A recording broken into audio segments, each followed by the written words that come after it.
হ্যাঁ, আমি জানি তো তোমরা একঘেয়েমি ডেজার্ট খেতে খেতে খুব বোর হয়ে গেছো। তাই জন্য তো এইরকম একটা ডেজার্টের রেসিপি নিয়ে এসেছি। তো চলো, কিছুই না, কড়াইতে একটু ঘি দিয়ে দিচ্ছি। এরপর একটা ছোটো এলাচ, বড় এলাচ, একটা তেজপাতা একটু গরম করে নিয়েই এর মধ্যে সমস্ত কিছু উপকরণগুলো দিয়ে দেবো। একটু হালকা হাতে নাড়াচাড়া করে নিয়েই পনিরটাও ম্যাশ করে গুঁড়িয়ে দিলাম। এরপর দিয়ে দিচ্ছি সামান্য একটু লবণ, 1 চিমটি। এরপর সিদ্ধ হওয়ার জন্য পরিমাণ মতন জল ভালো করে নাড়াচাড়া করে নিয়ে সিদ্ধ করে নিয়ে এরপর এর মধ্যে পরিমাণ মতো দুধ আর কনসিস্টেন্সি ম্যাটারের জন্য একটু গুঁড়ো দুধ দিয়ে দিলাম।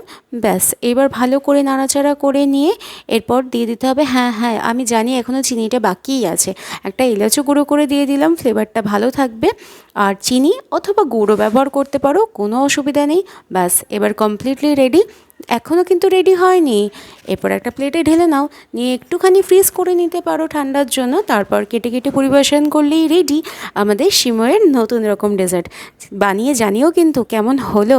টাটা, আবার দেখা হবে।